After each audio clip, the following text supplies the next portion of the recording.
There's so many special places on Anglesey. Our coastline is absolutely fantastic.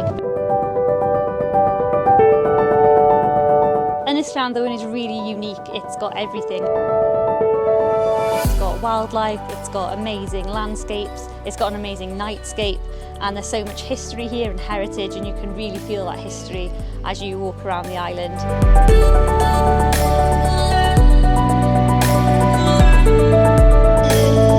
It's one of my favourite places to come for wildlife, and of an evening it's just fantastic to come here and be able to look out across the Irish Sea and not see any light pollution at all until you catch Dublin over in the corner.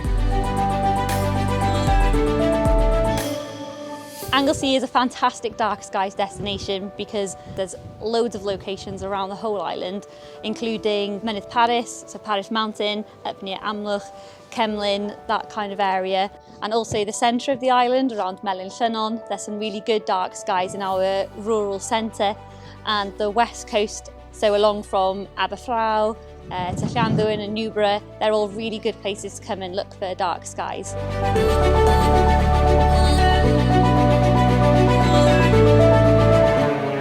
The island is very special in the fact that it's got some of the darkest skies left in the UK. So it's something that we're trying really hard to protect and enhance for our residents, for our visitors, and also for our fantastic wildlife.